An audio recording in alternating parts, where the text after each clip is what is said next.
refuse to not be first. Do we do enough? Well, I never shut up about it. It must have been about 16, 17. We nicked their guilt rings. Right, the bouncer's guilt ring. This is no good for me. That's the reality. If you want the honest truth, and I see it every day.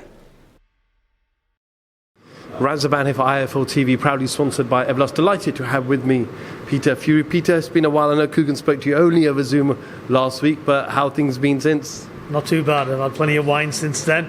I'm well pickled, so yeah, I feel good. Any more tweets? Any more tweets? Yeah, listen, it depends how good the bottle is when I get back. Maybe a few more coming, who knows. Your charge, Savannah Marshall, back out again, a huge fight. You said it there, there's no point taking any gimme fights. We want the biggest fight to jump straight back in. Yeah, I've got no time to waste, and neither has Savannah.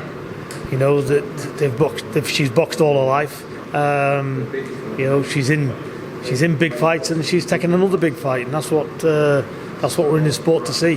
Not only, you know, look big and achieve big, but you know, it's good for the fans as well, because everybody wants to see, you know, boxing. People want to see good, even fights where you don't know who's going to win. They're the fights we want. You don't want a sure decision or I'll handpick that one, I'll handpick that one. Let's see who the best is. You want to be the best in the world? We'll see. By the time she gets back in the ring, it's probably been about 8 months or so. So, did you give her time off after Clarissa Shields and say, go away, reflect, relax, let the body calm down a bit and then go again? Yeah, Savannah had 3 or 4 months out, and we kept in contact. She's been back in the gym. She's been training. She's not had 3 or 4 months out altogether, but she's had it out of the gym. She's been doing her own fitness training and stuff like this and just ticking over. So we're back now, and she's been back training for 2 or 3 weeks. So yeah, ready to go again. Super middleweight. So do you feel like she's more comfortable at that weight than middleweight? She's a lot more comfortable because she doesn't really have to diet a lot. She made middleweight, you know, not a big deal in making it. She can make weight, and you know, I don't starve fighters. She still eats well, but this is easier because now she's walking around, I think now 81 kilos, you know, so, and she's fit. She's always kept in shape, so she's naturally big anyway.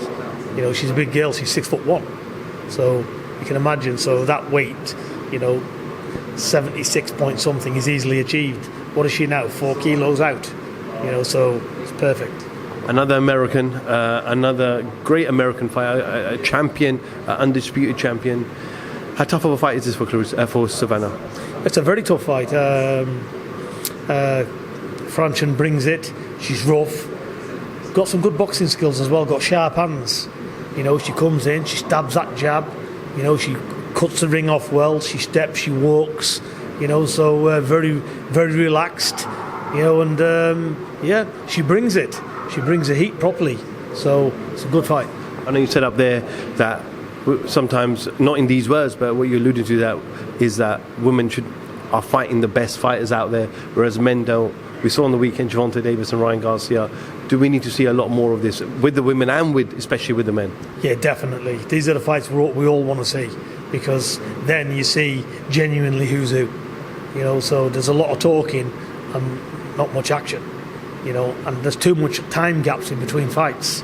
So for me, you know, listen, the people who say they're the best probably are the best, but there's somebody there who believes they're the best. So what do? Get it on, don't you? And see. Why do you think that there is an issue in, especially this generation, the last 2 generations, well, this generation of the last 10, 15 years, where fighters don't want to fight the best. They fight once a year, twice a year. We saw Anthony Joshua say he's going to fight 3 times this year. Now all of a sudden he's only going to fight twice this year. Why is it that fighters are not as active as they were in, let's say, the 90s? First of all, I don't believe a fighter on a world level is afraid of any fighter. So it's not that. I think it's just basically it's the promotions, it's vying for more money. It's that's all it is. You know, why take 10 million if you can wait until 6 months and get another 10 or 20? You know, all this is involved. But you know, they should just cut to the chase and get the fights made. There's plenty of money there for everybody. You know, if you got 10 million or 100 million, what's the difference? I can do as much with my 10 as what you can do with your 200. I can do as much with my million as what you can do with your 2 million. So listen,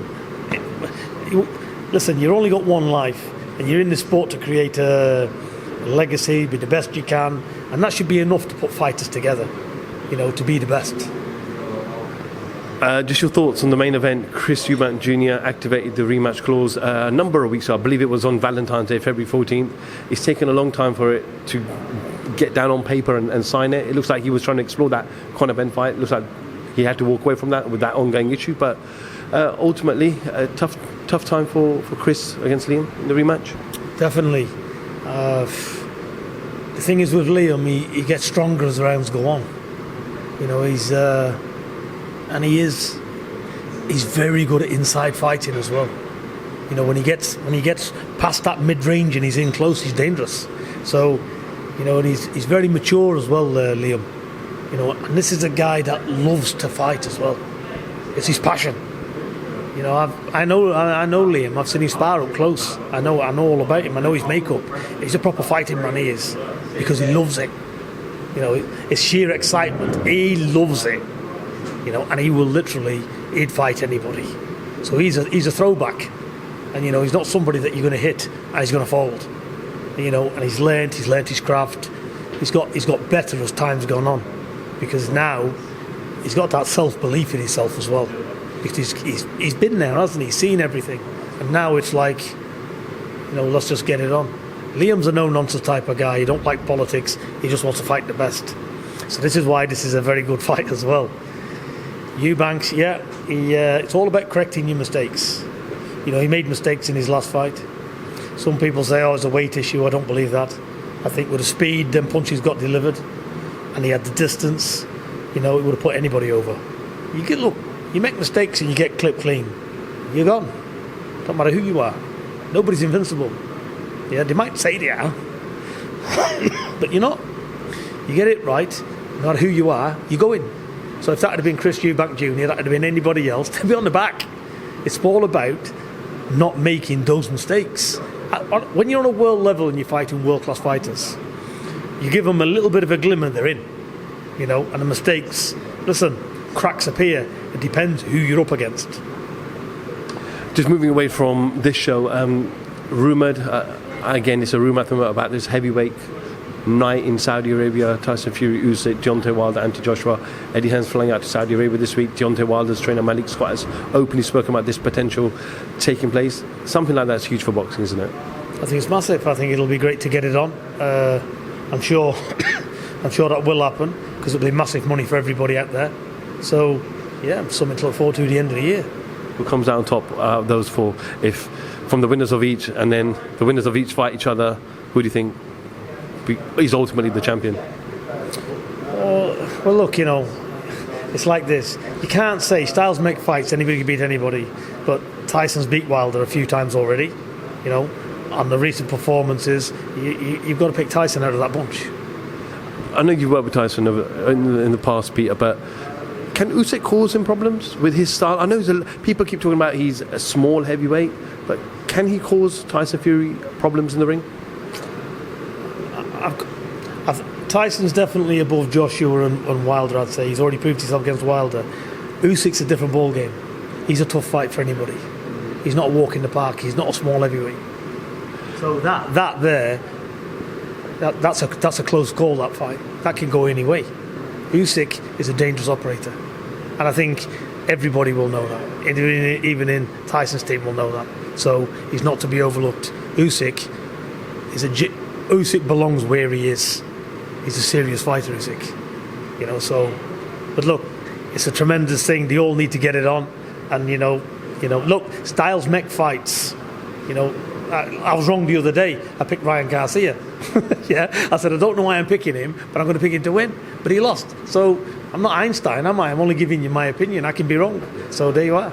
Just finally, the boxing has been hit over the last 6-7 months about this whole Conor Benn stuff, and I don't really want to go into it because I know you've spoken about it, but is it just good and refreshing to see now that there's a process and the investigation going on so we can put this to bed once and for all? I don't really follow the news. What's this regarding? Obviously, UCAD have suspended him, and they're going through the process of investigating him. He's provided his legal document across as well, which he wasn't initially going to provide the board or UCAD, but he's cooperating, and UCAD are now going through that process with him. Listen, he's that young kid is going through hell and back. Reputation's in tatters, you know, and you know what it is. The thing is with the shoe card thing, it'll roll on for a while. You know, that's not an easy fix. There'll be court cases, there'll be everything. You know, so I just hope the facts come out, and you know, whoever's right is right at the end of the day. I can't comment. You know, I'm an outsider looking in. You know, so I just I hope he's not guilty of anything, and I hope he comes out and gets on with his career. Thank you, Peter, as always, for your time. Only 7 weeks away from the show, so I'm sure we'll be catching up with you very, very, very soon. No problem. If you're IFL TV, thank you very much. Welcome.